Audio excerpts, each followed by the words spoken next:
weeks ago, I remember the Lord gave me a sermon titled Shoot or Die on the Battlefield. And I didn't know that he was preparing me for a spiritual battle that was coming my way. Yeah, and it was in the Bible where Elijah was about to go to the Father. He was sick, yeah? So he got hold, and the king went to him and tell him, oh, alas, alas, Father, my Father, this chariot sent. It's like the same words that Elijah used when Elijah was going up. This king come with the same thing, saying, you know, what must I do? The army is coming against Israel, and he didn't know what to do. And the prophet said, open the window to the east and shoot. And he opened the window and shoot the arrow. Yeah, meaning when you do that, that means you're ready for war. Yeah, if you do that in the direction of where your enemies are. Yeah, so when he did that, the prophet also tell him to beat on the ground, you know, and he's like, he did it 3 times, and the prophet get angry and say, why did you do that? If you had do it like for 6 times or 5 or 6 times, you would just you would just slew the whole of the Syrian army. But you didn't do it. You stopped.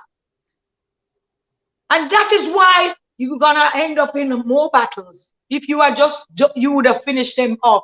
But guess what? I did the sermon, shoot or die on the battlefield. And the next week there was accusation of me, you know, Obeah in somebody, voodooing or Obeah black magic, whatever it is calling, you know. And I'm like, what? What happened? I did not know God was preparing me. So when it came, I'm like, oh my God. Somebody said to me, why you think you preached that sermon last week about shoot or die on the battlefield? Because it's a war. It's a spiritual war. I'm like, oh my God. So it was so bad, this accusation, you know, and I went to the Lord with it, and the Lord gave me Psalms 35. And then in the evening, he gave me Psalm 7. So Psalms 35 for them and the accuser and of the brethren. Yeah. And then he gave me Psalm 7 for myself. You don't pray a Psalm 7 over your life unless you're innocent of all charges. So not just that, I went into the studio. God had given me a song titled, Me Soon All Right. I was there, you know. The Lord, all right, before that, like say a week before or so, I was talking to the Lord, and I stood right at the bedside, and I was, you know, just talking, and I heard the Lord say, "You soon all right." And when I hear "you soon all right" clearly, I found my mouth just open, and I said, "My soon all right."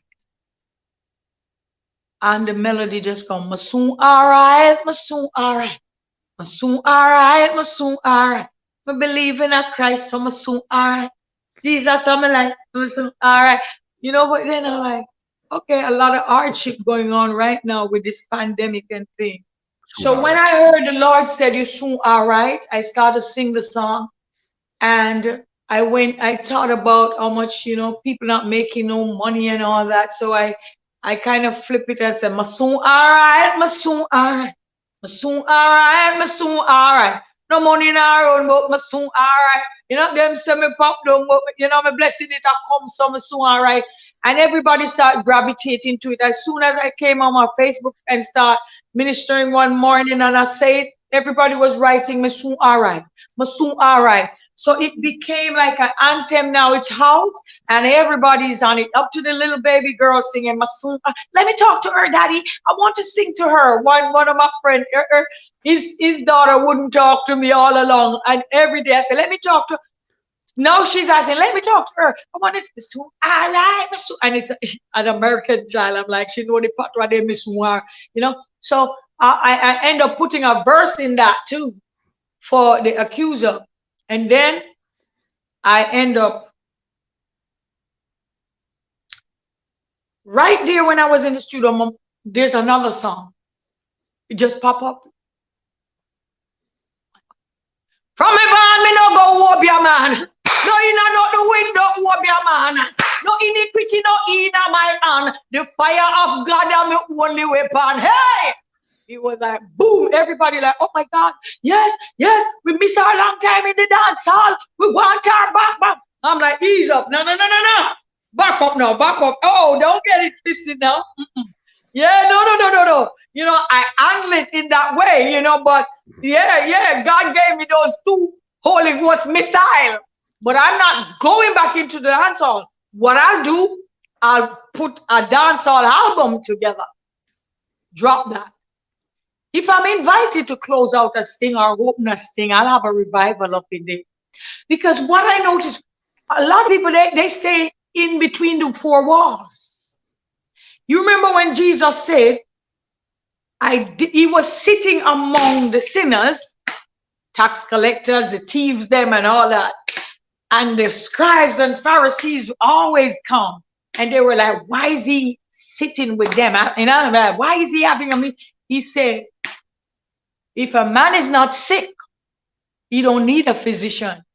If you're not sick, you don't need to see a doctor. But he said made whole, meaning, yeah. So he said, I have not come to call the righteous. He said, I come to call sinners unto repentance. So if you're already saved, you're up in the church, all of you.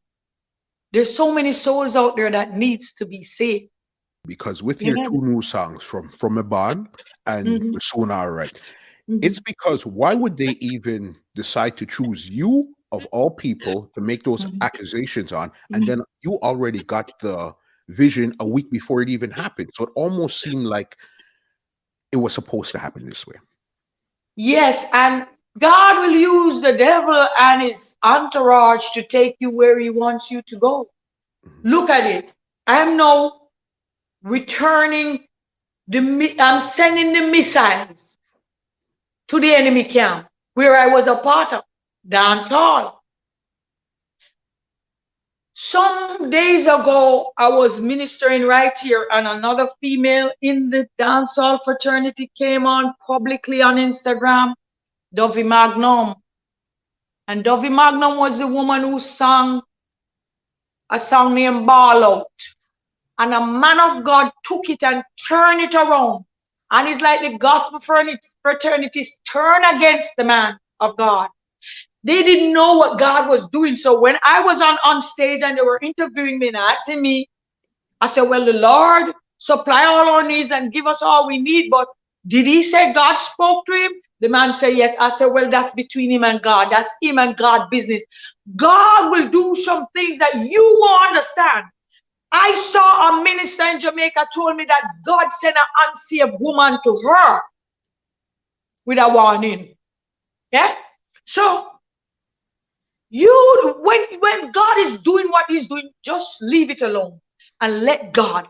Because I look and I saw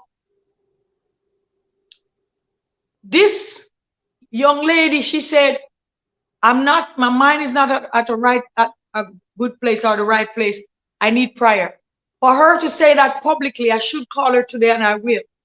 I just pray that God is touching on her heart to come, because that would be another dancehall artist. I'm praying I'm not just praying for her, you know, to get prayer and she gone in the dance. I want her to come to Christ. So what I'm praying for is that she will recognize that the comforter, who is Jesus Christ, the one who she's looking to for that comforter of her heart, is able to do exceeding abundantly above all that we ask or think, as the Bible says. So he will exceed her expectation. She needs prayer because of this, but God will take care of all this. Yeah. So when they came at me, God already, oh please, I exceed my own expectation lyrically, because I didn't even know those things were in me. When I'm in the studio spitting out all them things, I'm like, you know, I'm like, are you serious? God, you know, it's like God just chopping off the neck of Goliath. And what happened now? The man who accused me with those accusations, those lies, He's right now telling people, go buy the tune, them, buy them, bad man. What? Them say, no, do another song and counter rockers. Them say, you man, you want to kill me, man. You man, you know. When a man waits, the Bible tells you, when a man waits, please the Lord, he makes even his enemies to be at peace with him. It's either that or him saying, make them into your footstool. There was a person who used to fight me real hard in the business. And I used to ask God when I got saved, who am I gonna? When I see them, it's two of them. The others, you know, those two were like, hurt me really bad. And when God put me in front of them, it was something. God was showing me that would be who you know, that's the person you would be today. Look. And that person don't look like the money that the person making or claims they're making. That I could see from the spiritual eye that this all here is a lie. It is a lie from the pit of hell. So you see all this vanity and all these luxury and all these things that people are saying, oh, we live in the lie. I've been there, done that. And it was all a lie. Because the devil can give you gifts. And those gifts come with consequences. But the gift from the Lord, it had no sorrow. No sorrow is there. When God bless you, no sorrow. It had no sorrow. The richness that he give you, trust me, you don't have to sell your soul for it. Amen. This podcast is brought to you by www.twolinedmusichut.com.